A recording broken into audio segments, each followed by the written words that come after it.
From a new variant discovered here in Texas at Texas A&M University to the news on the Johnson & Johnson vaccine. A lot to talk about when it comes to COVID-19. We want to bring in a local epidemiologist we have heard from time and time again to really give us a perspective about where we are at this point in the pandemic. Cherise Rohr-Allegrini, always appreciate your time and you being here. Let's first start off with the news about Johnson & Johnson today. We learned just in the last 30 minutes, the FDA advisory panel says it's a go. We should use the vaccine despite those rare blood clots we've seen. What do you think people need to know about that information? Well, I think they need to know that the pause was important and it was good. It was what we needed to better understand the vaccine and how it's working and the safety of it. And what they found is that it really is safe. These are extremely rare events, and it's important to monitor them. But the trials work, the studies work. This is how we do vaccines. We want to pay attention to those things. So that they've lifted the pause on it is enormous for the control of this pandemic. It's a one-dose vaccine. That means with easy storage compared to the mRNA vaccines. That means that it's going to be much easier to get that into the population. We'll be able to fully vaccinate so many more people. Plus, it's a third vaccine that's available to us. So it's really going to get us closer to herd immunity. Certainly, we have a lot of the vaccine out there now. We have seen this week a dip in the number of people that are going to get it. It seems like we've gotten past all the people who are really excited about being vaccinated. Now we've got those who are on the fence, some of those who say they're never going to get it. How many of those who haven't been vaccinated yet need to be vaccinated for us to reach that herd immunity? Well, we have different figures. We talk about anywhere from 60 to 80 to 90% vaccinated for herd immunity. In the city right now, we're at about 25, a little bit more than 25%. So we really have a long ways to go. And remember, what's really important is we're not vaccinating children under 16 yet. And it's going to be important to get those kids vaccinated as well to really approach the herd immunity that we need. In the meantime, let's get everybody who is eligible to get vaccinated so that we're not spreading it among the young adult population.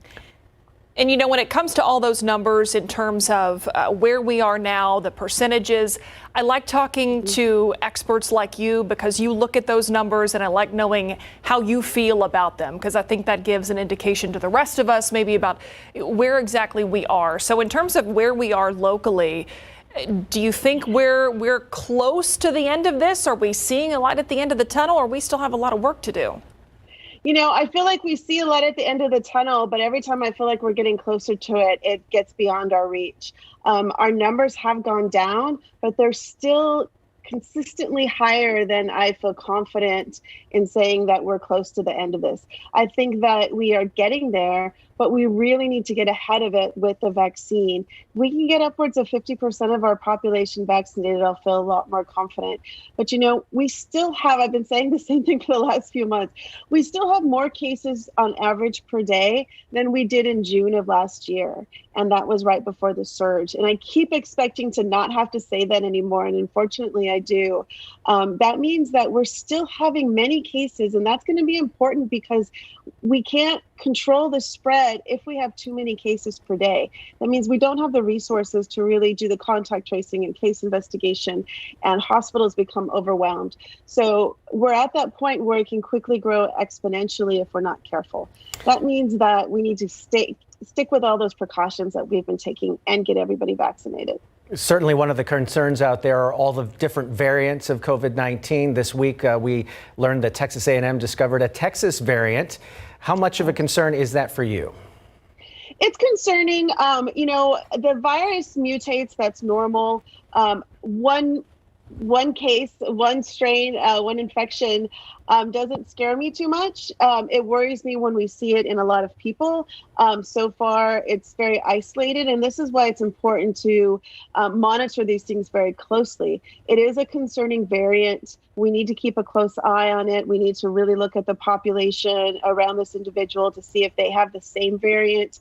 And if it is in many people, then I'm going to be very concerned. If it's limited to one person, and that's entirely possible, or limited to just a few folks, it's still very concerning. concerning, obviously, because it can be very deadly, but it means that it's not likely to spread as fast as some of the other variants that we've seen. So we're still really early in that stage to understand that. And what are some of the characteristics of that variant? If I remember correctly, I believe I read that it's affecting younger people a little bit more seriously than we've seen up to this point. Well, we've seen that with a few of the new variants, including the ones in the UK and the one we saw in Michigan, and this one as well, that we're seeing it in the younger adult population, older teens, young adults. That's concerning, and that it's potentially more contagious. The thing about this particular variant at Texas A&M is that it didn't seem to respond to the neutralizing antibodies. I hesitate to say antibiotic resistance because we talk back, that's bacteria when you're using antibiotics. But antibody resistant means that the natural immune response that you have, it's not working very well against this particular variant in that individual.